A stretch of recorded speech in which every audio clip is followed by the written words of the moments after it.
Hello everyone, आप सभी का बहुत बहुत हार्दिक स्वागत करता हूं अपने यूट्यूब चैनल क्लास मॉनिटर में। आज मैं लेकर आया हूं महा marathon class science set practice, जो कि एएलपी, रेलवे हो, आरआरबी, एनटीपीसी के द्वारा जितने भी पूछा गया साइंस से संबंधित, फिजिक्स से संबंधित सवाल, वो सारे सवाल लगभग 300 सवाल लेकर आया महा मैराथन क्लास में। अंत तक जरूर बने रहिएगा। रैपिड फायर स्पीड में हम लोग सारे समाप्त सवाल जो है प्रीवियस ईयर क्वेश्चन हम लोग समाप्त करेंगे। ठीक है, तो अंत तक जरूर बने रहिएगा। चलिए बिना देरी के शुरुआत करते हैं। पहला सवाल, जिस सामग्री से रोशनी पारित यानी लाइट पारित होती है उसे क्या कहा जाता है? तो उसे ट्रांसपेरेंट कहा जाता है। राइट आंसर हो जाएगा ट्रांसपेरेंट। आरआरबी एनटीपीसी में पूछा गया सवाल, सारे प्रीवियस ईयर सवाल है। निर्वात में प्रकाश की चाल क्या होती है? तो यार ना 3 × 10⁸ मीटर प्रति सेकंड। राइट आंसर हो जाएगा। नेक्स्ट हम लोग आते हैं, प्रकाश तरंगे क्या होती है? तो याद रखना, प्रकाश तरंगे विद्युत चुंबकीय तरंगे होती है। प्रकाश तरंगे विद्युत चुंबकीय तरंगे होती है। नेक्स्ट हम लोग आते हैं, प्रकाश सबसे तेज गति से कहाँ यात्रा करती है? तो याद रखना, निर्वात में, जहाँ वायु ना हो, वैक्यूम में, निर्वात में प्रकाश की चाल सबसे तेज होती है।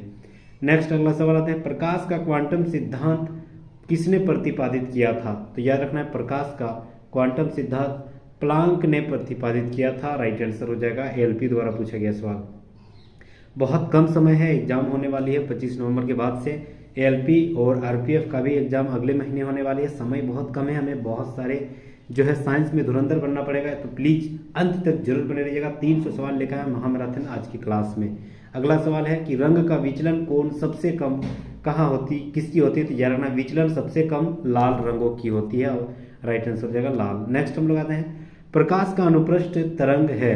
प्रकाश एक अनुप्रस्थ तरंग है, साबित करती है हुई एकमात्र घटना कौन सा है? तो यार ध्रुवीकरण। ध्रुवीकरण के कारण पता चलता है कि प्रकाश एक अनुप्रस्थ तरंग है। नेक्स्ट हम लोग आते हैं कि सूरज की रोशनी को उसके संघटक रंगों में कौन विभाजित कर सकता है? तो याद रखना, वह प्रिज्म विभाजित कर सकता है। सूरज की रोशनी को प्रिज्म विभाजित कर सकता है। एनटीपीसी 2016 में पूछा गया सवाल। नेक्स्ट हम लोग आते हैं, सूर्य द्वारा उत्सर्जित प्रकाश का रंग कैसा होता है? तो ये बेसिक एकदम नॉलेज है, सफेद होती है सूर्य द्वारा उत्सर्जित प्रकार का रंग। अगला सवाल आते हैं, ऐसी वस्तु जो खुद प्रकाश उत्पन्न नहीं करती है उसे क्या कहा जाता है?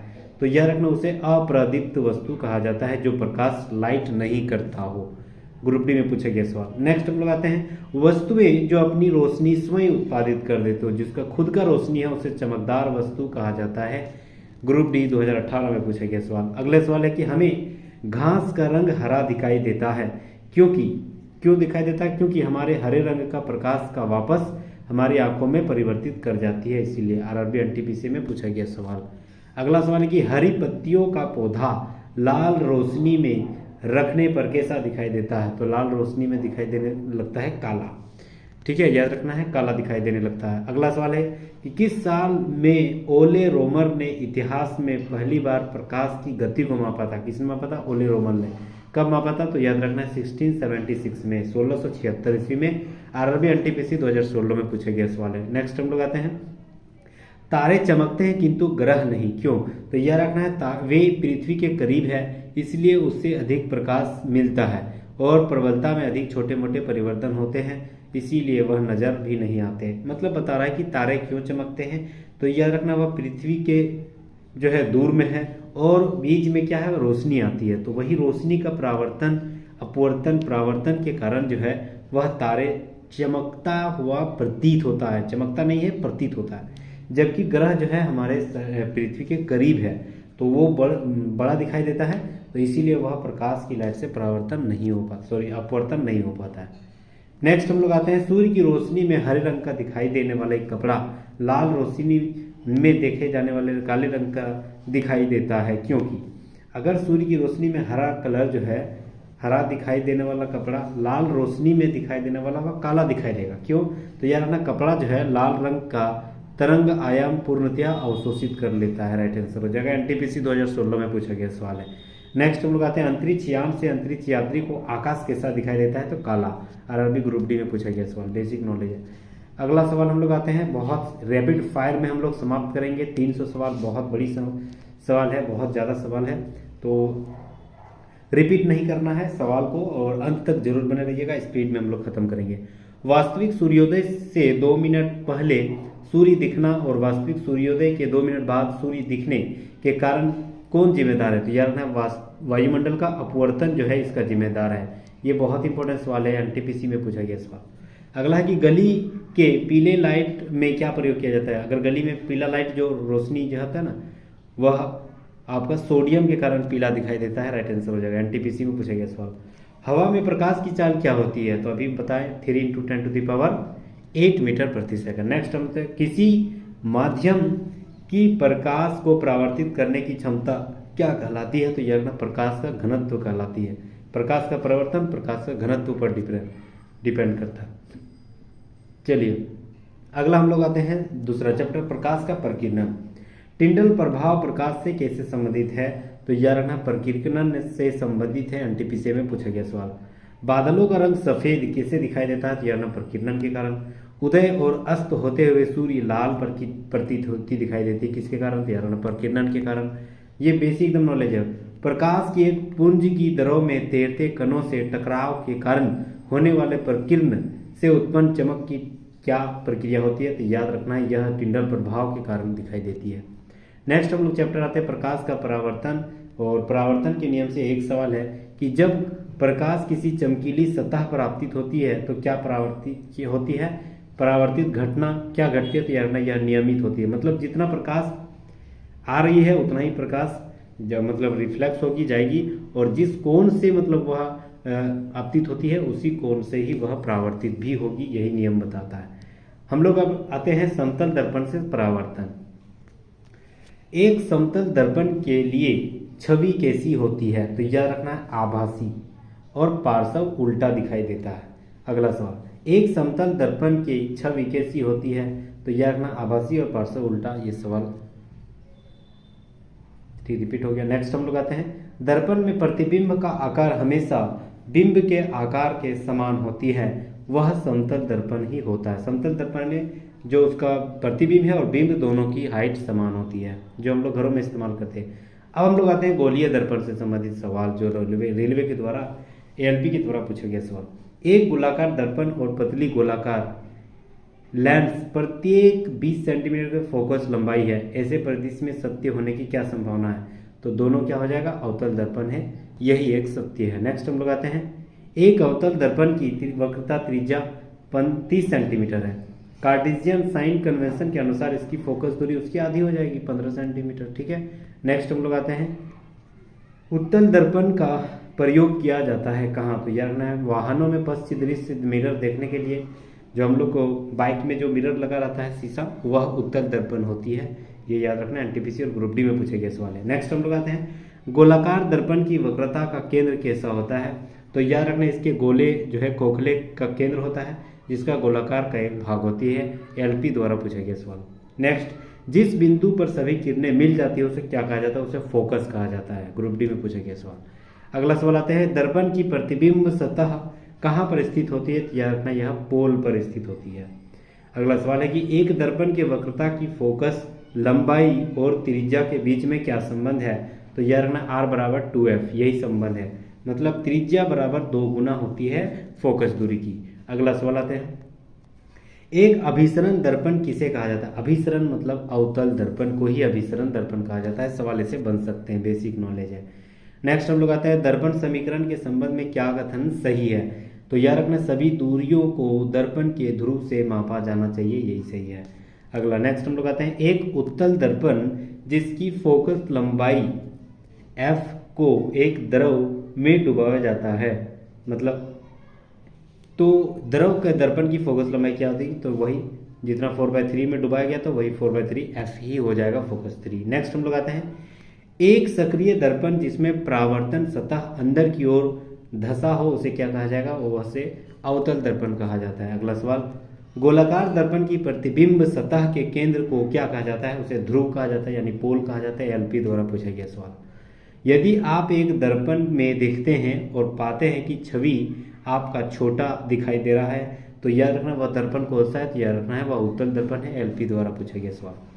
अगला है कि गोलीय दर्पण की अवधारणा कैसी है? तो याद रखना प्रकाश का परावर्तन जो होती है वह गोलीय दर्पण की अवधारणा होती है। नेक्स्ट हम लोग आते हैं वाहनों में अपनी व्यापक दृष्टि देख क्षेत्र के लिए दर्पण पीछे देखने के लिए किस दर्पण का इस्तेमाल करते हैं? अभी हम लोग बताया उत्तल दर्पण छोटा दिखाई देता है। आरआरबी जेईई द्वारा पूछा गया सवाल। नेक्स्ट हम लोग आते हैं, एक गोलाकार दर्पण जिसकी वक्रता त्रिज्या r है तो फोकस क्या हो जाएगा? तो फोकस उसकी त्रिज्या का आधी होती है। ग्रुप डी द्वारा पूछा गया सवाल। गोलाकार दर्पण जिसकी परावर्तक सतह बाहर की ओर उभरी है, उसे उत्तल दर्पण, और बीच में अगर धंसी है तो उसे अवतल दर्पण कहा जाता है। नेक्स्ट हम लोग आते हैं, किस दर्पण में कारों को हेडलाइट में इस्तेमाल किया जाता है? कार में जो हेडलाइट लाइट होती है ना आगे तरफ, उसमें कौन सा दर्पण का इस्तेमाल किया जाता है? याद रखना, अवतल दर्पण कॉनकेव दर्पण का इस्तेमाल करते हैं। नेक्स्ट हम लोग आते हैं, एक उत्तल दर्पण के सामने कोई वस्तु रखी है तो प्रतिबिंब कहाँ बनेगा? तो याद रखना, ध्रुव और फोकस के बीच में बनेगा उत्तल दर्पण के सामने, और हमेशा ये आभासी, सीधा और छोटा प्रतिबिंब बनता है। नेक्स्ट हम लोग आते हैं, किसी गोलीय दर्पण की परावर्तक सतह का केंद्र वह बिंदु होती है जिसे क्या कहा जाता है? तो उसे ध्रुव कहा जाता है। नेक्स्ट हम लोग आते हैं अगला सवाल, यदि किसी दर्पण की फोकस लंबाई +15 है तो यह क्या है? तो यार ना, यह उत्तल दर्पण हो जाएगा। ठीक है, फोकस लंबाई अगर 15 है तो उत्तल दर्पण हो जाएगा। नेक्स्ट हम लोग आते हैं, एक वस्तु को एक अवतल दर्पण के सामने उसके फोकस बिंदु और वक्रता केंद्र के बीच स्थित एक बिंदु पर रखा गया तो उसकी छवि कैसी दिखाई देगी? तो अवतल दर्पण के अगर सामने रख रहा हो और बिंदु जो है फोकस दूरी और वक्रता केंद्र के बीच में रख रहा हो तो वास्तविक और उल्टा जो है उसका प्रतिबिंब बनेगा। नेक्स्ट हम लोग आते हैं, एक वस्तु को एक उत्तल दर्पण के सामने अनंत और दर्पण के ध्रुव के बीच में किसी बिंदु पर रखा जाता है तो उसकी छवि कैसी होगी? तो याद रखना, वह आभासी और बहुत छोटी हो जाएगी। ग्रुप डी में पूछा गया सवाल। नेक्स्ट, दर्पण में प्रतिबिंब आभासी, सीधा और बिंदु के साइज में कौन बनाता है? तो याद रखना, वह उत्तल दर्पण ही होता है जो बिंदु के साइज में बनाता है। नेक्स्ट हम लोग आते हैं, यदि अवतल दर्पण में फोकस और ध्रुव के बीच कोई वस्तु रखी गई है तो निर्मित प्रतिबिंब कैसा प्रतीत होता है? तो यार ना, आभासी प्रतीत होता है। अवतल दर्पण के फोकस दूरी और ध्रुव के बीच में सबसे करीब में रखा जाए तो आभासी प्रतीत होता है। नेक्स्ट हम लगाते हैं, उत्तल दर्पण की फोकस लंबाई कैसी होती है? तो यार ना है, फोकस लंबाई हमेशा धनात्मक होती है उत्तल दर्पण की, और यही अवतल दर्पण की ऋणात्मक हो जाएगी। ये सब याद रखना है। अगला सवाल, जब किसी वस्तु को एक अवतल दर्पण के सामने अनंत पर रखा जाए तो प्रतिबिंब कहाँ बनता है? तो याद रखना है, फोकस दूरी पर बनता है, फोकस पर बनता है। अगला सवाल, जब एक वस्तु को अवतल दर्पण के वक्रता केंद्र के बाहर रखा जाए तो छवि कहाँ बनती है? तो यह करना, फोकस और जो है केंद्र के बीच में बनता है। ग्रुप डी में पूछा गया सवाल। नेक्स्ट हम लोग आते हैं, ये बहुत बड़ा सवाल है, दंत चिकित्सक अवतल दर्पण का इस्तेमाल करते हैं। ये याद रखना है क्योंकि यह जो है ना आभासी और बड़ा दिखाई देता है, इसीलिए छोटे चीज को बड़ा दिखाई देता है। नेक्स्ट, सौर कुकर में उपयोग किए जाने वाले दर्पण कौन सा दर्पण इस्तेमाल करते हैं? सौर कुकर में अवतल दर्पण का इस्तेमाल करते हैं। एसएससी जेईई में पूछा गया सवाल है। वाहनों के हेडलाइट में किसका इस्तेमाल करते हैं? वही अवतल दर्पण का इस्तेमाल करते हैं, बड़ा दिखाई देता है। अगला है कि एक अवतल दर्पण के वक्रता केंद्र पर रखी एक वस्तु रखी गई है। अवतल दर्पण के वक्रता केंद्र पर अगर एक वस्तु रखा गया है तो प्रतिबिंब कहाँ बनेगा? तो वक्रता केंद्र पर ही बनेगा। ये बहुत इंपॉर्टेंट सवाल है, एलपी टेक्नीशियन में पूछा गया सवाल, एसएससी में और आरआरबी ग्रुप डी में पूछा गया सवाल है। अवतल दर्पण का प्रयोग कहाँ नहीं होता है? तो पश्चिम दृश्य में, वही जो साइड मिरर होती है गाड़ी के वाहन में, तो उसमें जो है अवतल दर्पण का इस्तेमाल नहीं होता है क्योंकि अवतल दर्पण किसी भी प्रतिबिंब को बड़ा साइज करके दिखाता है, ठीक है, इसीलिए नहीं होती है। नेक्स्ट हम लोग आते हैं, यदि किसी अवतल दर्पण का आपतन कोण 30 डिग्री तो परावर्तन कोण क्या होगा? तो अभी हम कुछ देर पहले बताए थे कि आपतन कोण जितना रहेगा परावर्तन कोण भी उतना ही रहेगा, तो 30 डिग्री ही परावर्तन कोण भी रहेगा। अपसारी दर्पण किसे कहा जाता है? अभिसारी जो होता है उसे अवतल दर्पण को कहा जाता है। तो अपसारी किसको बोलेंगे? तो उत्तल दर्पण को बोलेंगे। नेक्स्ट हम लोग आते हैं, जब किसी वस्तु को केंद्र और फोकस के बीच में रखा जाता है तो अवतल दर्पण में आकृति कैसी बनती है? तो याद रखना, केंद्र के बाद ही बनती है। ये ग्रुप डी में पूछा गया सवाल। अगला सवाल, किसी वस्तु को मुख्य फोकस पर रखने पर अभिसारी दर्पण द्वारा निर्मित प्रतिबिंब का आकार कैसा होता है? तो याद रखना, किसी वस्तु को मुख्य फोकस पर रखने पे अभिसारी दर्पण जो है उसका प्रतिबिंब अत्यधिक आवर्धित हो जाता है। यह ग्रुप डी में पूछा गया सवाल है। अगला सवाल है कि एक वस्तु को अवतल दर्पण के सामने उसके वक्रता केंद्र और फोकस बिंदु के बीच स्थित एक बिंदु पर रखा गया हो, छवि का निर्माण कैसा होगा? तो याद रखना वक्रता केंद्र से परे किसी बिंदु पर होगी। नेक्स्ट हम लोग आते हैं सी, यानी वक्रता केंद्र वाले किसी अवतल दर्पण के फोकस बिंदु F पर रखे किसी बिंब के प्रतिबिंब के संदर्भ में कथन क्या लागू होते हैं? तो यह रखना है, अगर वक्रता केंद्र C पर केंद्र पर रखने वाले अवतल दर्पण हो तो प्रतिबिंब वास्तविक होगा, उल्टा होगा और वस्तु से बहुत बड़ा होगा। ठीक है, ये याद रखना है। आरआरबी एलपी टेक्नीशियन में पूछा गया सवाल। नेक्स्ट हम लोग आते हैं, यदि किसी वस्तु को अवतल दर्पण की वक्रता केंद्र पर रखा जाए तो प्रतिबिंब कैसा बनेगा? तो वास्तविक और समान वस्तु के समान बनेगा। एलपी में पूछा गया सवाल। किसी गोलाकार दर्पण को परावर्तक सतह के व्यास को क्या कहा जाता है? तो एपर्चर कहा जाता है, छेद कहा जाता है। एलपी में पूछा गया सवाल। नेक्स्ट हम लोग आते हैं कि अवतल दर्पण में जब वस्तु को अनंत पर रखते हैं तो छवि कैसी बनती है? तो केंद्र पर बनती है, वास्तविक बनती है और अत्यधिक संकुचित मतलब छोटी बनती है। नेक्स्ट हम लोग आते हैं अगला सवाल, प्रकाश का परावर्तन से संबंधित रेलवे के द्वारा पूछा गया सवाल। जब प्रकाश विरल माध्यम से सघन माध्यम में प्रवेश करती है तो इसकी गति में क्या प्रभाव होती है? तो गति कम हो जाती है, स्पीड कम हो जाती है। ठीक है, क्योंकि डेंसिटी ज़्यादा में पहुंच जा रहा है। अगला सवाल है कि सितारों को चमकने का पीछे क्या सिद्धांत है? तो वही अपवर्तनांक। ठीक है, याद रखना है, इसी के कारण सितारा यानी स्टार चमकता है। अगला, किसी पदार्थ का अपवर्तनांक हवा से प्रकाश की चाल में क्या होती है? तो अपवर्तनांक बराबर हवा में प्रकाश की चाल और पदार्थ में प्रकाश की चाल। अगर हवा में प्रकाश की चाल और पदार्थ में प्रकाश की चाल को भाग दे दे तो अपवर्तनांक निकलता है। नेक्स्ट हम लोग आते हैं, एक चम्मच जो टेढ़ा दिखाई देता है किसके कारण? तो अगर पानी में किसी भी वस्तु को, किसी भी चम्मच को या छड़ी को रखेंगे तो टेढ़ा दिखाई देता है, तो वह अपवर्तन के कारण दिखाई देता है। एनटीपीसी में पूछा गया सवाल। हीरे का चमकना किसका योगदान नहीं है? तो याद रखना है, हीरे का निम्न अपवर्तनांक सूचकांक ये योगदान नहीं है। वायु का निरपेक्ष अपवर्तन सूचकांक कितना है? तो यह 1.0003 होती है। एलपी में पूछा गया सवाल। गर्मी के प्रभाव से क्या संबंधित नहीं है? तो यह रखना रेफ्रेक्टिव अपवर्तक जो है गर्मी के प्रभाव से संबंधित नहीं है।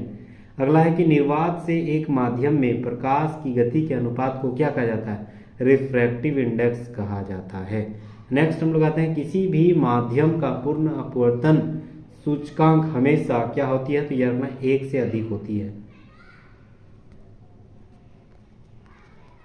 चलिए अगला सवाल, जब प्रकाश की किरण एक सघन माध्यम से विरल माध्यम में पहुंचती है तो यह कहाँ झुकती है? तो अभिलंब से दूर हो जाती है, क्योंकि यह सघन से विरल गया है, मतलब डेंसिटी ज़्यादा से कम में गया है। ठीक है, तो यह जो है अभिलंब से दूर होगा। अगला सवाल, किसी माध्यम में प्रकाश किरणों के झुकाव को क्या कहा जाता है? तो उसे अपवर्तन कहा जाता है। एलपी टेक ग्रुप डी में पूछा गया सवाल। प्रकाश की दिशा में होने वाले परिवर्तन की घटना जब वह एक माध्यम से अन्य माध्यम से गुजरता है तो उसे क्या कहलाता है? तो यार उसे अपवर्तन कहलाता है। अगला सवाल है, पानी से भरे एक गिलास में रखा गया नींबू गिलास की बगल से देखने पर इसकी वास्तविक आकार से बड़ा प्रतीत होता है, इसका क्या कारण है? तो यार प्रकाश का अपवर्तन इसका बहुत बड़ा कारण है। हीरे का निरपेक्ष अपवर्तनांक कितना होता है? ये याद रखना 2.42, याद रखना है, बहुत शानदार है। अगला सवाल है कि निम्नलिखित में से किस विकल्प के माध्यम से दृष्टिगत रूप से हवा कम सघन में हो जाता है? मतलब दृष्टिगत रूप से कम सघन कौन हो जाता है? तो याद रखना है हवा के माध्यम से कोई भी दृष्टिगत रूप से कम सघन हो जाती है। नेक्स्ट हम लोग आते हैं, सूर्योदय और सूर्यास्त के समय जो है सूर्य दीर्घवृत्ताकार दिखने में लगता है, मतलब बड़ा टाइप का दिखता है थोड़ा, तो यह जो है अपवर्तनांक के कारण होती है, सॉरी अपवर्तन के कारण। अगला सवाल है कि जब प्रकाश विरल माध्यम से सघन में जा रही है तो वह धीमा तथा नॉर्मल की ओर झुक जाती है, ये याद रखना है। एलपी आरआरबी ग्रुप डी में पूछा गया सवाल। अगला सवाल है कि प्रकाश की किरण पानी से ग्लास तक जाती है तो वह झुकती है किधर? तो सामान्य की ओर और धीमा हो जाती है।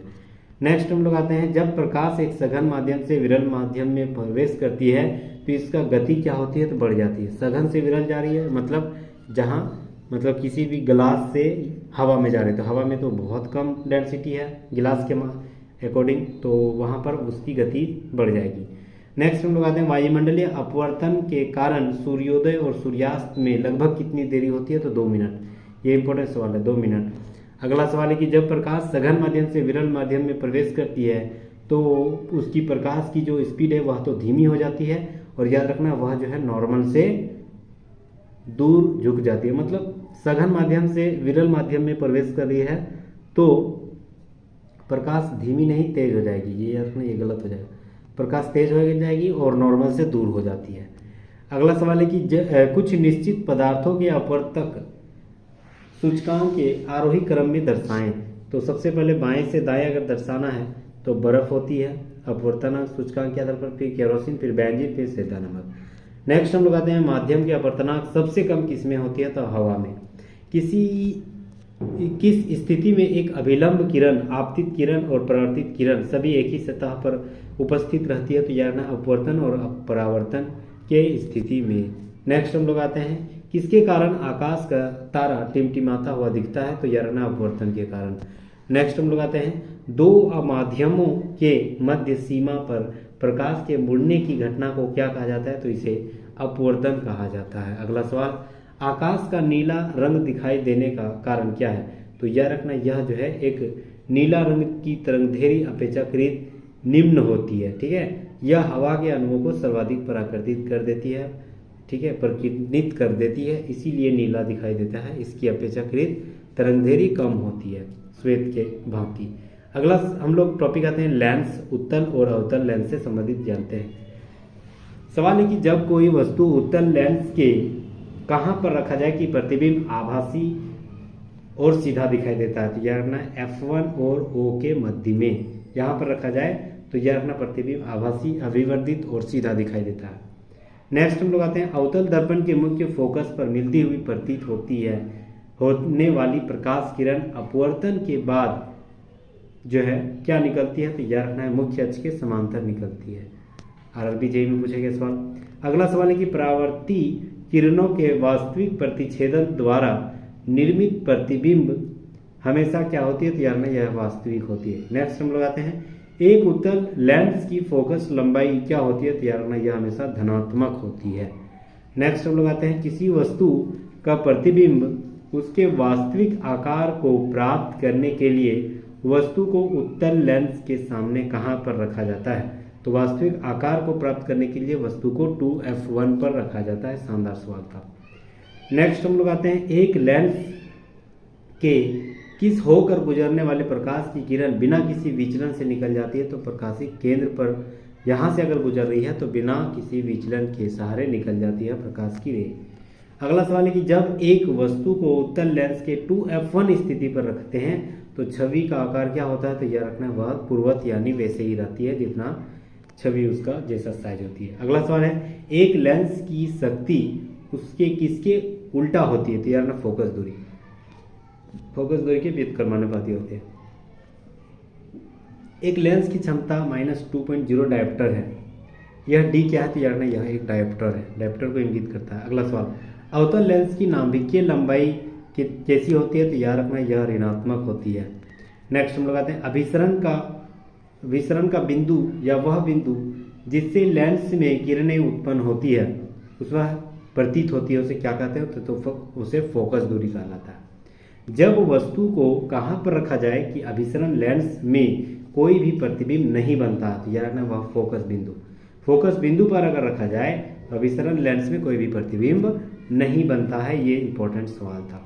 नेक्स्ट लेंस बनाने के लिए किसका इस्तेमाल नहीं होता, मिट्टी का इस्तेमाल नहीं होता। अगला सवाल है कि लेंस की फॉर्मूला क्या होती है, ये सब सवाल याद रखना है। 1/v - 1/u = 1/f, ठीक है। नेक्स्ट हम लोग आते हैं v यहाँ पर हो जाएगा आपका प्रतिबिंब की दूरी, u हो जाएगा आपका बिंब की दूरी और याद रखना f हो जाएगा यहाँ फोकस दूरी। नेक्स्ट हम लोग आते हैं लेंस में नाभिकीय बिंदु अथवा फोकस पॉइंट और दृष्टि केंद्र या ऑप्टिक सेंटर के बीच की दूरी को क्या कहा जाता है, उसे फोकल लेंथ या नाभिकीय लंबाई कहा जाता है। अगला सवाल यदि किसी सुधारात्मक लेंस की शक्ति +2.0 डायोप्टर है तो वह कौन सा लेंस है, तो यह उत्तल लेंस कहलाएगा। एलपी टेक्नीशियन में पूछा गया सवाल। नेक्स्ट है अवतल लेंस के प्रकाशीय केंद्र से होकर गुजरने वाली प्रकाश की किरण अपवर्तन के बाद कैसी निकलेगी, तो यह बिना किसी विचलन की सहायता से निकल जाती है। आरआरबी जेईई में पूछा गया सवाल। नेक्स्ट आते हैं कि कॉन्टैक्ट लेंस का आविष्कार किसने किया था? एडोल्फ गैस्टन यूजेन फिक ने किया था कॉन्टैक्ट लेंस के आविष्कार। अगला सवाल, लेंस सदैव आभासी, सीधा और छोटा प्रतिबिंब होता है किसमें? तो अवतल दर्पण में।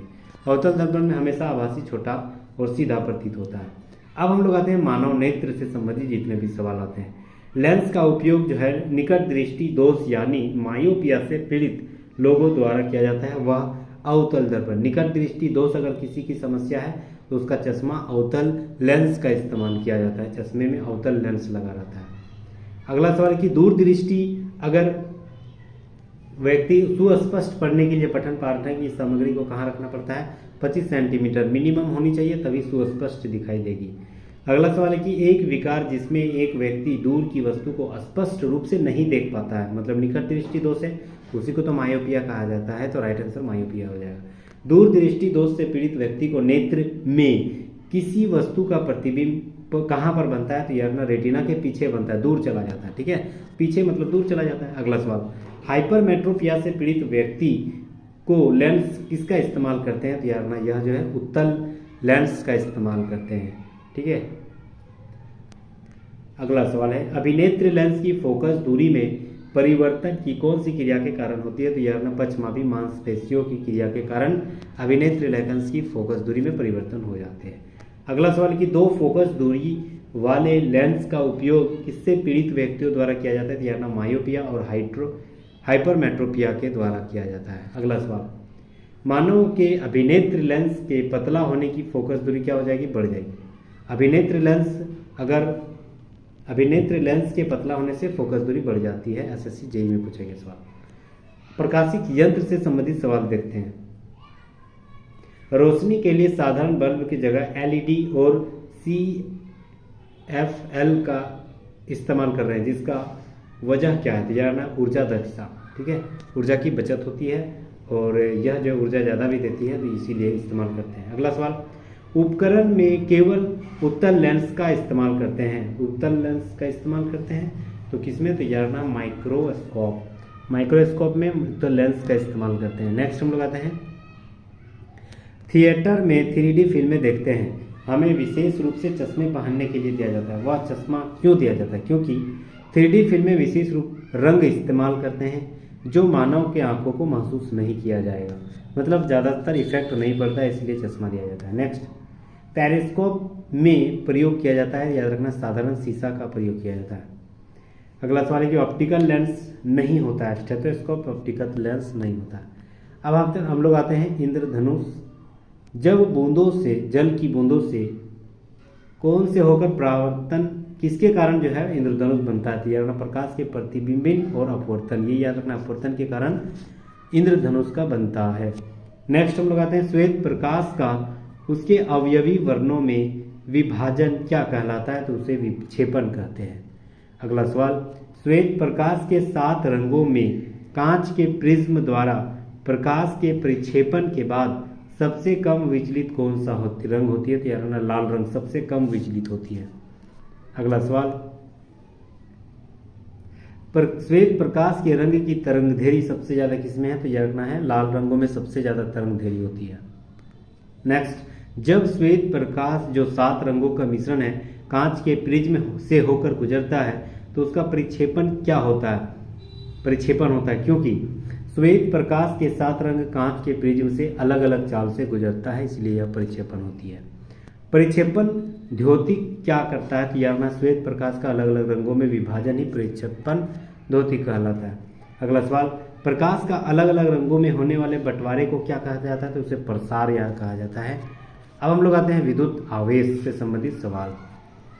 सवाल है कि यदि समान क्षमता की 2 आवेशित वस्तुओं को एक तरह जोड़ा जाए तो उसे क्या होती है? तो बिजली प्रवाहित नहीं होगी। एक ही साथ जोड़ा जाए तो बिजली प्रवाहित नहीं होती है। अगला सवाल, धारिता C, आवेश Q और विभव V में क्या संबंधित है? Q = C × V, ठीक है, धारिता = आवेश गुना विभव होती है। नेक्स्ट हम लोग आते हैं, 12 वोल्ट विभवांतर वाले 2 बिंदुओं के बीच किया गया कार्य 36 जूल है, उन बिंदुओं के बीच रहने वाले आवेश क्या कहलाता है? तो याद रखना है 12 V यहाँ पर हो जाएगा आवेश। आवेश बराबर क्या होती है, आवेश बराबर होता है W कार्य बटे विभवांतर, ये याद रखना। तो कार्य कितना है, तो याद रखना 36 जूल है, और विभवांतर कितना है 12, तो 12 से भाग देंगे 3, तो 3 यहाँ पर कूलॉम राइट आंसर हो जाएगा। नेक्स्ट हम लोग आते हैं 10 विभवांतर वाले दो बिंदुओं के मध्य किया गया काम 30 जूल है, तो उसके बीच विद्युत आवेश क्या होगा। अभी हम बताएं, आवेश बराबर कार्य बट्टे विभवांतर, यही होगा। ठीक है, कार्य कितना है 30 और विभवांतर कितना है 10, तो 0 0 कट जाएगा, 3 राइट आंसर हो जाएगा, 3 कूलॉम। नेक्स्ट हम लोग कहते हैं इलेक्ट्रिक चार्ज यानी Q बटे समय क्या होती है, तो याद रखना है एक फॉर्मूला होता है Q = IT। ठीक है, ये याद रखना है Q = IT। Q यहाँ हो जाएगा इलेक्ट्रिक चार्ज बराबर I यानी विद्युत धारा, T = समय, ये याद रखना है। उसके बाद जैसा पूछा I = Q/T हो जाएगा राइट आंसर। अगला सवाल है कूलॉम के नियम से संबंधित सवाल आते हैं। विद्युत वाहक बल यानी कूलॉम बराबर क्या होती है, तो W यानी कार्य बट्टे कूलॉम। ठीक है, याद रखना है विद्युत वाहक बल का मान क्या होती है, W कार्य बट्टे Q हो जाएगा। नेक्स्ट हम लोग का सवाल आते हैं, वैज्ञानिक ने दो आवेशित कणों के बीच आकर्षण प्रतिकर्षण के बल को नियंत्रित करने के नियम को किसने दिया था, चार्ल्स कूलॉम ने दिया था। LP में पूछा गया सवाल। नेक्स्ट, भौतिक का नियम क्या बताता है कि जब दो विद्युत आवेशों के बीच की दूरी दोगुनी हो जाती है तो उसके बीच बल उनके पूर्व मान से 1/4 तक कम हो जाती है, उसका मान क्या है, ना कूलॉम का नियम यही कहलाता है। सीजन में पूछा गया सवाल, किसी आवेश का विद्युत क्षेत्र बल किस पर निर्भर करता है, तो यह दूरी के वर्ग से के साथ घटने लगता है। नेक्स्ट हम लोग आते हैं, कूलॉम का नियम क्या कहता है, तो दो बिंदु के आवेशों के मध्य आकर्षण और प्रतिकर्षण के बल का परिमाण दो आवेशों के मध्य के अनुक्रमानुपाती होते हैं, उसके बीच की दूरी को व्युत्क्रमानुपाती होती है, यही कूलॉम का नियम कहलाता है। अगला टॉपिक है विद्युत परिपथ। ठीक है, इलेक्ट्रिक सर्किट। वोल्टेज को स्थिर रखते हुए यदि अधिक लैंपों को एक श्रेणी में परिपथ में जोड़ा जाता है तो परिपथ की कुल धारा क्या हो जाएगी, घट जाएगी। नेक्स्ट हम लोग आते हैं, इलेक्ट्रिकल वायर हेतु अंतर्राष्ट्रीय रंग कोड के अनुसार न्यूट्रल वायर क्या दर्शाता है, याद रखना नीला रंग दर्शाता है। अगला सवाल, विद्युत परिपथ में क्या होते हैं, तो याद रखना विद्युतीय घटक संयोजी तार, सेल और प्लग का कुंजी इसका इस्तेमाल करते हैं विद्युत परिपथ में। नेक्स्ट, विद्युत परिपथ का कनेक्शन कितना होता है, तो याद रखना 2 परिपथों में कनेक्शन होती है। एक बंद विद्युत परिपथ में वोल्टेज एक दिष्ट धारा का अनुपात क्या कैसा रहता है, तो याद रखना हमेशा स्थिर रहता है। नेक्स्ट हम लोग आते हैं अगला सवाल, जब एक परिपथ में कई प्रतिरोध श्रृंखला में जोड़ दिए जाते हैं तो करंट का मान क्या हो जाएगा, सबका समान हो जाता है। विद्युत धारा का एक सतत और मार्ग क्या कहलाता है, तो विद्युत परिपथ कहलाता है। अगला, एक वायर, ऐसे वायर जो घरों में बिजली संचारित करते हैं उसे कॉटिंग कहते हैं, तो वह कॉटिंग किसका बना होता है, पॉलीविनाइल क्लोराइड का बना होता है। जो तार हम लोग इस्तेमाल करते हैं ना, उस तार में जो ऊपर में रबड़ होता है उसे पॉलीविनाइल क्लोराइड का बना होता है। अगला सवाल कि किरचॉफ वोल्टता नियमानुसार किसी भी संवितरित पास में सभी IR तथा EMF का बीजीय योग हमेशा क्या होती है, तो याद रखना ये हमेशा शून्य होती है। नेक्स्ट हम लोग आते हैं, एक डिजिटल परिपथ में काउंटर प्रयोग होता है जो काउंटर करता है बहुत सारे क्लॉक पल्स को जो कि निवेश परिपथ में जोड़ दिया जाए। काउंटर का प्रयोग किस पर होती है, तो यार रजिस्टर फ्लिप फ्लॉप के बेसिक के रूप में किया जाता है इस्तेमाल। अगला सवाल, विद्युत परिपथ में बैटरी का उपयोग किया जाता है तो विभवांतर उत्पन्न करने हेतु बैटरी का इस्तेमाल करते हैं। अगला सवाल, परिपथ का एक क्रियाशील घटक क्या है, तो यार ट्रांजिस्टर। परिपथ का एक क्रियाशील घटक ट्रांजिस्टर होती है। नेक्स्ट, ऐसी परिपथ में आमतौर पर शक्ति हानि होती है केवल प्रतिरोध के आधार पर। ठीक है। अगला सवाल, हीट स्टोन ब्रिज का उपयोग मापन से क्या किया जाता है, तो यह प्रतिरोध मानों का इस्तेमाल किया जाता है हीट स्टोन ब्रिज के आधार पर। ठीक है। कौन से नियम कहता है कि किसी जंक्शन में प्रवेश करने वाली कुल धारा उस जंक्शन को जोड़ने वाली कुल धारा के बराबर होती है, तो यह किरचॉफ का प्रथम नियम कहलाता है। अगला सवाल आते हैं, सवाल है कि जब मेंस यानी मुख्य तार से ली गई विद्युत धारा 20 एम्पियर से अधिक हो तो अति तापन होकर आग लग जाती है, उसे क्या कहते हैं, उसे डाउन लोड यानी धारण कहा जाता है। ठीक है, नेक्स्ट, परिपथ में विद्युत प्रवाहित होने का एक मार्ग कौन सा है? तो यार श्रेणी के रूप में। उपकरण परिपथ में विद्युत धारा कैसे पता लगाया जाता है? तो याद रखना, विद्युत धारा की माप गैल्वेनोमीटर से पता किया जाता है। अगला सवाल है कि एक विद्युत परिपथ आरेख में सेल के चिन्ह में एक लंबी और एक छोटी रेखा होती है, तो लंबी रेखा टर्मिनल क्या दर्शाती है? तो याद रखना, यह धनात्मक दर्शाती है। नेक्स्ट हम लोग कहते हैं, यदि कई बल्ब एक परिपथ में समांतर क्रम में जुड़े हुए हो और एक बल्ब फ्यूज हो जाता हो तो अन्य बल्बों के साथ कैसा जोड़ा जाता है? तो अन्य सभी बल्ब जलने लगते हैं। ठीक है, अगर मान के चलो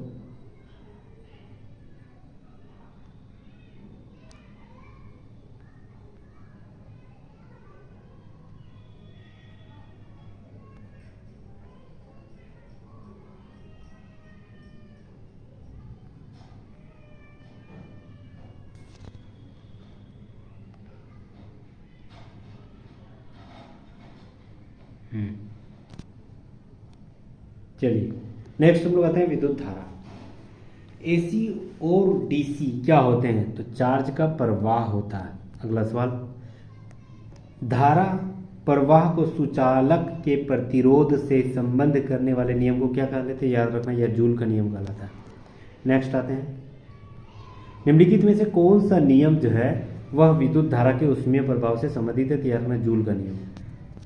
अगला सवाल, यदि किसी तार का व्यास को आधा कर दिया जाए तो उसके तार में प्रवाहित धारा का मान क्या हो जाएगा? 1/4 हो जाएगा। प्रत्यावर्ती धारा की माप किससे की जाती है? तो प्रेरण एमीटर के द्वारा प्रत्यावर्ती धारा की माप की जाती है।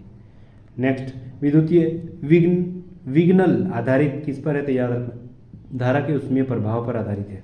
अगला सवाल, विद्युत धारा का सूत्र I = Q/ समय यानी T होती है। I = Q/T। अब आते हैं हम लोग ओम के नियम से संबंधित सवाल। एक पदार्थ की अधिक चालक पदार्थ क्या होती है? तो याद रखना है, प्रतिरोध का मान 0 हो जाएगा। एक पदार्थ में अति चालक का मतलब प्रतिरोध का मान 0 हो गया। नेक्स्ट, यदि V/I का मान नियतांक हो तो इसे क्या कहलाता है? तो याद रखना, इसे प्रतिरोध कहा जाता है। अगला सवाल, किसी विद्युत सर्किट के दो बिंदुओं के मध्य एक इकाई आवेश के स्थानांतरण में हुआ कार्य क्या कहलाता है? तो यार इसे विभवांतर कहलाता है। ओम का चालक क्या कहलाता है? तो यार ओम का चालक कौन है? तो यार सिल्वर होती है ओम का चालक। अगला सवाल है कि एक चालक में प्रवाहित विद्युत धारा और विभवांतर के बीच क्या संबंध है? तो यार V/I एक नियतांक है, यही होती है विभवांतर और विद्युत धारा के संबंध। अगला सवाल है कि विभवांतर के समानुपाती कौन होता है? तो यार धारा जो होते हैं विभवांतर के समानुपाती होते हैं। नेक्स्ट, धातु विद्युत के बेहतर सुचालक है चांदी बेहतर सुचालक। एक विद्युत रोधी नहीं है, कौन विद्युत रोधी नहीं होती है? तो यार नाइक्रोम। नेक्स्ट, विद्युत का चालक नहीं करता है, एपोनाइट विद्युत का चालक नहीं करता है। 5 ओम प्रतिरोध वाले एक परिपथ में यदि धारा में वृद्धि हो जाए तो वोल्टेज भी बढ़ जाएगा। नेक्स्ट हम लोग आते हैं, एक अच्छा विद्युत चालक कौन होता है? तो यार ग्रेफाइट अच्छा विद्युत चालक है। नेक्स्ट,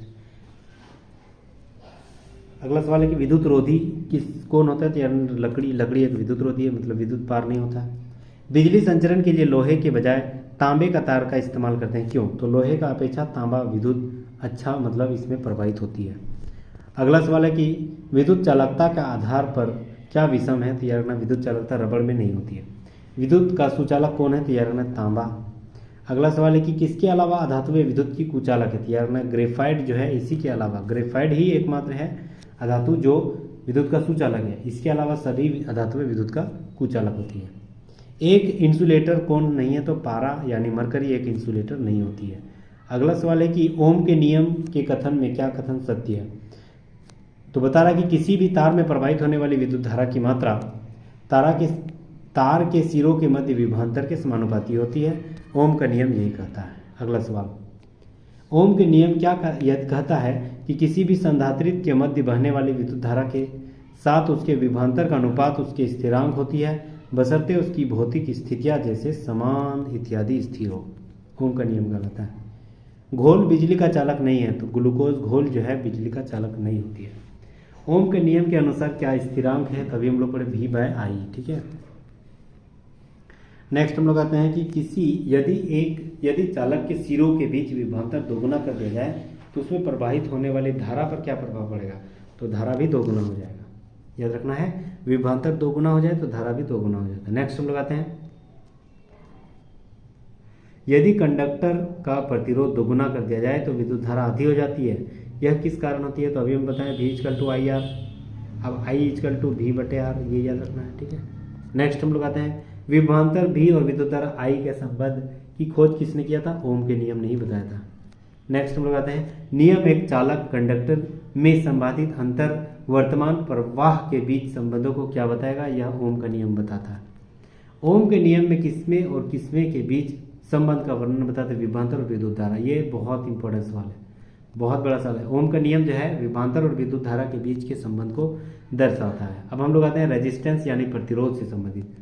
यदि एक सर्किट का प्रतिरोध 2 गुना कर दिया जाए तो वोल्टेज को समान रखने के लिए सर्किट के प्रवाहित विद्युत धारा क्या कर देगी? तो विद्युत धारा आधी घट जाएगी। नेक्स्ट हम लोग आते हैं, इलेक्ट्रिक सर्किट में धारा नियंत्रक का प्रयोग प्रायः परिवर्तित करने के लिए क्या किया जाता है? तो यह प्रतिरोध हो जाती है।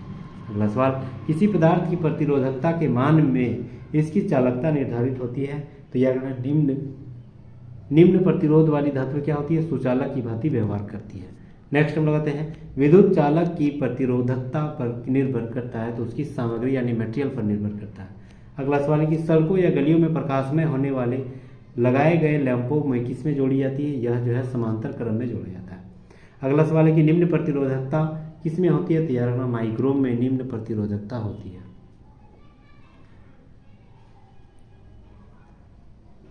नेक्स्ट है कि तांबा की प्रतिरोधकता क्या है? तो 1.69 ×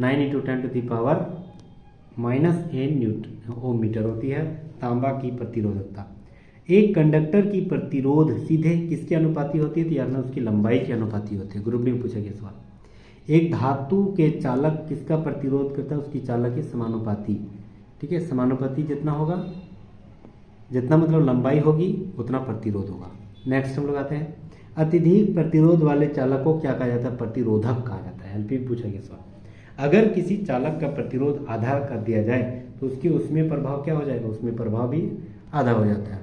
एलपी में पूछा गया सवाल। नेक्स्ट, जब कोई प्रतिरोध किसमें जोड़ा जाए कि उसका प्रतिरोध जो है न्यूनतम प्रतिरोध से भी कम हो जाता है? समांतर क्रम में। समांतर क्रम में जोड़ने से प्रतिरोध कम हो जाती है। यदि विद्युत प्रतिरोध कम करना हो तो प्रतिरोधकों को संख्या में किसमें जोड़ा जाए? तो समांतर क्रम में। ओम कैसा ही मतलब प्रतिरोध होता है। उसके बाद प्रतिरोध बराबर वोल्टेज माइनस धारा होती है, सॉरी वोल्टेज बट्टे R बराबर V/I होता है, ठीक है। V = IR। नेक्स्ट हम लोग आते हैं, एक कंडक्टर का प्रतिरोध किसके उल्टा होता है? ध्यान रखना, उसके क्षेत्रफल के उल्टा होता है। विद्युत रोधियों की प्रतिरोधकता कितनी होती है? 10⁻12 से 10⁻17 ओम मीटर तक होती है विद्युत रोधियों की प्रतिरोधकता।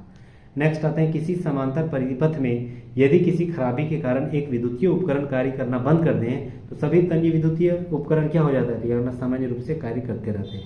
एक बंद होने से सभी बंद नहीं होंगे, ये याद रखना है। इसीलिए जो है समांतर क्रम में जोड़ा जाता है। जब दो प्रतिरोधकों को पार्श्व क्रम में संयोजित किया जाए तो उनमें क्या रहता है? तो यार ना विभवांतर समांतर हो जाता है। अगला सवाल है कि दो बल्बों में से एक दूसरे की तुलना में अधिक कौन चमकता है? डिम्ब बल्ब। ग्रुप डी में पूछा गया सवाल। यदि दो प्रतिरोधकों में समान विभवांतर मौजूद है तो वह क्या कहलाता है? यार ना समांतर क्रम से जुड़े होते हैं। अगला सवाल, जब दो या दो से अधिक प्रतिरोधों को एक समान दो बिंदुओं के बीच जोड़ा जाए तो उसमें किससे जोड़ा है? याद रखना है वह समांतर क्रम में जुड़े होते हैं। अगला सवाल, यदि एक परिपथ के माध्यम से विभवांतर और धारा दोगुनी हो जाए तो परिपथ का जो प्रतिरोध है वह समान रहता है। नेक्स्ट हम लोग आते हैं, पदार्थ की उच्चतम प्रतिरोधकता किसमें होती है? तो एबोनाइट में। अगला सवाल, जब दो प्रतिरोधों R1 और R2 को श्रेणी क्रम में जोड़ा जाए तो उसका समतुल्य प्रतिरोध कैसा होता है? तो यार है बस सीधा सीधा जोड़ देना है, R1 + R2। नेक्स्ट हम लोग आते हैं, एक सुचालक के प्रतिरोध को प्रतिकूल रूप से प्रभावित कौन करता है? तो यार अनुप्रस्थ काट का क्षेत्रफल प्रभावित करता है। नेक्स्ट हम लोग आते हैं, तार के प्रतिरोध का प्रभाव कौन डालता है? तो उसकी प्रतिरोधकता जो है उसकी लंबाई उसके क्षेत्रफल पर और उसके काट के क्षेत्रफल पर प्रभाव डालता है। अगला सवाल, एक चालक के प्रतिरोध को कौन प्रभावित नहीं करता है? दबाव। यह एक कारक नहीं है जिस पर तार की प्रतिरोधकता निर्भर हो, तो पदार्थ की घनत्व। अगला सवाल है कि प्रतिरोधकता के व्युत्क्रम को क्या कहा जाता है? तो उसे चालकता कहा जाता है। नेक्स्ट हम लोग आते हैं, किसी चालक के प्रतिरोधकता किसके उल्टा होती है? तो यार अनुप्रस्थ काट के क्षेत्रफल के उल्टा होती है। यदि प्रतिरोध बढ़ता है तो विद्युत धारा क्या हो जाएगी? कम हो जाएगी। विद्युत प्रतिरोधकता का SI मात्रक क्या होती है? तो याद रखना है ओम मीटर। प्रतिरोध का SI मात्रक ओम और प्रतिरोधकता का SI मात्रक ओम मीटर होती है। चलिए नेक्स्ट हम लोग आते हैं अगला। किसी प्रतिरोधक के माध्यम से प्रवाहित होने वाली धारा किसके व्युत्क्रमानुपाती हो? तो याद रखना उसके प्रतिरोध की व्युत्क्रमानुपाती होती है। तार की लंबाई दोगुनी करने पर एमीटर की रीडिंग प्रभावित क्या होती है? तो यह आधी हो जाती है। अगला सवाल आता है, पदार्थ के अत्यधिक उच्च प्रतिरोध किसमें होती है? विद्युत रोधियों में। जब दो या दो से अधिक प्रतिरोधों को एक दूसरे के साथ क्रमवार में जोड़ा जाए उसे क्या कहलाता है? यार उसे श्रेणी क्रमवार कहा जाता है। अब हम लोग आते हैं शक्ति और ऊर्जा, विद्युतीय शक्ति और ऊर्जा से संबंधित सवाल।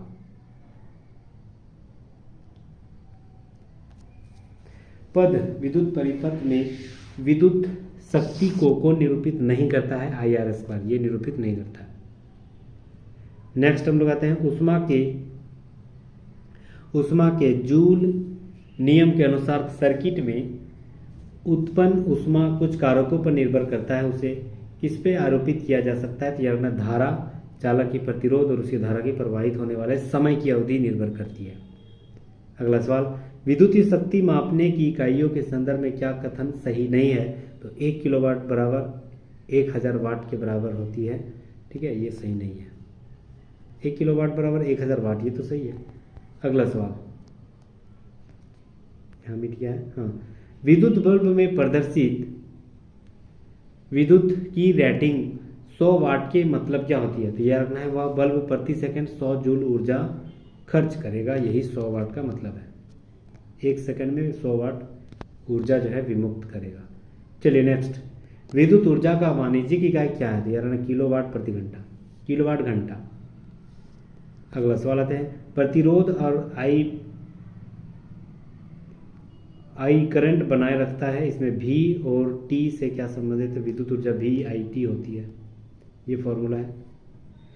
घरों, उद्योगों इत्यादि में उपयोग की गई विद्युत ऊर्जा को सामान्यतः किसमें व्यक्त किया जाता है? तो यार किलोवाट प्रति घंटा में व्यक्त किया जाता है।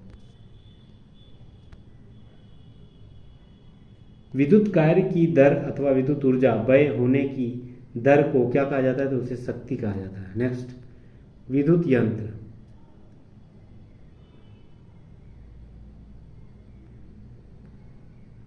रासायनिक ऊर्जा को विद्युत ऊर्जा में कौन बदलता है? तैयार ना बैटरी। बिजली की मोटर रूपांतरित होती है, विद्युत ऊर्जा को यांत्रिक ऊर्जा में बदलता है विद्युत मोटर। रेक्टिफाइड्स किसमें परिवर्तित होती है? यार ना AC को DC में बदलता है रेक्टिफाइड्स। दिष्ट धारा की आवृत्ति कितनी होती है? तो यार ना 0 हर्ट्ज। प्रत्यावर्ती धारा यानी AC और दिष्ट धारा यानी DC में बदलने की प्रक्रिया कौन करता है? तो रेक्टिफायर। डायोड का सामान्यतः प्रयोग किसमें होती है? तो परिशोधन के रूप में। उपकरण विभव किल से एक विद्युत उपकरण की रचना किसमें संरचित होती है? वृद्धि संरक्षण के रूप में। विद्युत धारा के मापन हेतु उपकरण का प्रयोग किसमें किया जाता है? तो एमीटर में। विद्युत धारा के ताप प्रभाव पर किस पर आधारित होती है? तो यार विद्युत हीटर पर। जनरेटर के संबंध में क्या कथन सही है? तो याद रखना यह यांत्रिक ऊर्जा को विद्युत ऊर्जा में बदलता है। विद्युत मोटर क्या गलत है? तो याद रखना यह विद्युत मोटर केवल दिष्ट धारा में संचालित होती है, यह गलत है। उपकरण विद्युत प्रवाह के तापन प्रभाव पर क्या आधारित नहीं है? तो माइक्रोवेव।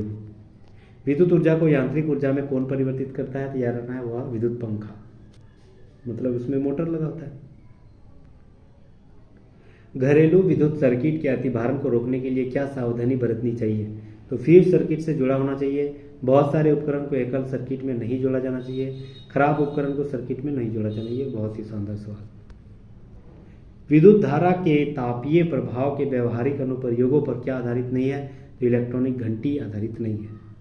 बिजली के हीटर में सामग्री प्रयुक्त होती है नाइक्रोम। उपकरण रासायनिक ऊर्जा को विद्युत ऊर्जा में कौन बदलता है? तो विद्युत सेल। विद्युत स्विच में क्या लगाया जाता है? तो लाइव तार लगाया जाता है। नेक्स्ट हम लोग आते हैं कि उपकरण में परिपथ विद्युत धारा को मापने के लिए किसका इस्तेमाल करते हैं? तो ये याद रखना है गैल्वेनोमीटर का इस्तेमाल करते हैं। एक परिशुद्ध एमीटर के प्रतिरोध का मान क्या होना चाहिए? तो बहुत ही निम्न होनी चाहिए। गैल्वेनोमीटर को किससे जोड़कर वोल्ट मीटर में परिवर्तित किया जाता है? तो श्रेणीकरण के उच्च प्रतिरोध के रूप में। छोटी विद्युत धारा को मापने के लिए किस प्रयुक्त का उपकरण मतलब विद्युत धारा को मापने के लिए किसका इस्तेमाल करते हैं? तो गैल्वेनोमीटर का इस्तेमाल करते हैं। सामान्यतः विद्युत तापन उपकरण में प्रयोग क्या होती है? तो याद रखना नाइक्रोम का इस्तेमाल होती है। यदि एक फ्यूज का मान 8A है तो क्या होगी? तो याद रखना धारा 8A से अधिक होने वाले फ्यूज पिघल जाएंगे। 8 एम्पियर है। घरेलू विद्युत परिपथ में प्रयोग होने वाले फ्यूज के लिए मूल्यांकन किस पर आधारित है? तो यार विद्युत धारा पर। फ्यूज का तार किस तरह में सिद्धांत टीन और लेड का बना होता है? फ्यूज का तार। टंगस्टन का उपयोग विद्युत बल्ब में किया जाता है क्योंकि इसका उच्च गलनांक होती है। बहुत ही शानदार सवाल है, ठीक है। चलिए अब हम लोग आते हैं ट्रांसफार्मर से संबंधित घटक। एकीकृत परिपथ के भीतर क्या नहीं बन सकता है? तो ट्रांसफर नहीं बन सकता। पावर ट्रांसफर की कार्यप्रणाली किस सिद्धांत पर आधारित काम करते हैं? फेराडे के नियम पर आधारित काम करते हैं। एक सामान्य ट्रांसफार्मर किस पर आधारित है? तो याद रखना AC यानी प्रत्यावर्ती धारा पर काम करती है। एक आदर्श ट्रांसफर किसको बोलते हैं? तो कुंडलों में प्रतिरोध नहीं होनी चाहिए, क्रोड में किसी प्रकार की हानि नहीं होनी चाहिए और क्रोड में अनंत पारगम्यता यानी चुंबकशीलता होनी चाहिए। इसी को एक आदर्श ट्रांसफार्मर बोलेंगे। ट्रांसफार्मर का मूल्य अवयव क्या नहीं है? तो परस्पर अभिवाह या मूल्य अवयव नहीं है। ट्रांसफार्मर किसमें रूपांतरित होती है? धारा को वोल्टेज दोनों को। ट्रांसफार्मर परिवर्तित करने की युक्ति क्या है? तो यार कम वोल्टेज AC को उच्च वोल्टेज DC AC में बदलता है। मतलब AC जो धारा है ना उसमें उच्च वोल्टेज को निम्न और निम्न वोल्टेज को उच्च करने की काम ट्रांसफार्मर का है। चलिए नेक्स्ट, ट्रांसफार्मर इनमें से एक को छोड़कर बाकी सभी कार्य करते हैं। तो प्रतिवर्ती धारा को बढ़ा सकता है, ये गलत है, ठीक है। अगला सवाल, विद्युत बल्ब। इलेक्ट्रॉनिक बल्ब में भरे गैस कौन सी होती है? आर्गन और नाइट्रोजन। प्रकाश बल्ब का फिलामेंट बनने के लिए किस धातु का इस्तेमाल करते हैं? तो टंगस्टन का। विद्युत बल्बों के तंतु किसका बना होता है? तो टंगस्टन का। स्ट्रीट लाइट में बल्ब का इस्तेमाल किस रूप में करते हैं? समांतर रूप में, समांतर क्रम में जोड़े होते हैं। इलेक्ट्रिक बल्ब के फिलामेंट जो है वह किसका इस्तेमाल करते हैं? किस धातु का? टंगस्टन का। विद्युत बल्ब का तंतु आमतौर पर टंगस्टन का बना होता है क्योंकि इसकी उच्च प्रतिरोधकता और गलनांक के कारण। उच्च प्रतिरोध भी है और उच्च गलनांक भी है। एक बैटरी किसी बल्ब को प्रकाशित करती है तो किसके कारण? तो याद रखना रासायनिक ऊर्जा को विद्युत ऊर्जा में बदलता है एक बैटरी। नेक्स्ट, विद्युत सेल से संबंधित और अंतिम सवाल। किसी दिए गए विद्युत परिपथ में धारा को बनाए रखने के लिए सेल को उसमें संग्रहित कौन सी ऊर्जा खर्च करनी पड़ती है? तो यार सेल यानी बैटरी तो रासायनिक ऊर्जा खर्च करनी पड़ती है। बैटरी की क्षमता व्यक्त की जाती है एम्पियर घंटा में। उपकरण रासायनिक ऊर्जा को विद्युत ऊर्जा में कौन बदलता है? तो यार बैटरी। निम्न युक्तियों को चालक के विभवांतर को बनाए रखने में किस मदद करता है? तो यार बैटरी। धारा के सतत प्रवाह प्राप्त करने के लिए किसी चालक को दो सिरों के बीच विद्युत विभवांतर बनाए रखने तो आसान विधि उसे किस टर्मिनल में जोड़ा जाता है? तो यार बैटरी के टर्मिनल में जोड़ा जाता है। अगला सवाल, वे मेटल डिटेक्टर जिनसे होकर हवाई अड्डों पर लोग गुजरते हुए वह संचालित होते हैं तो याद रखना वो फेराडे का नियम कहलाता है। ठीक है, तो आज के महामैराथन क्लास में आज तक फिर यहीं तक सवाल देखते हैं। लगभग 300 सवाल हम लोग देख लिए हैं। बहुत सारे कंटेंट यहाँ से जाने तो प्लीज़ ऐसे नए नए कंटेंट मटेरियल के साथ प्लीज़ हमारे साथ जुड़े रहिएगा। Thank you so much guys, बहुत बहुत शुक्रिया, धन्यवाद, खैर मकदम। फिर मिलते हैं नेक्स्ट वीडियो में, तब तक के लिए जय हिंद।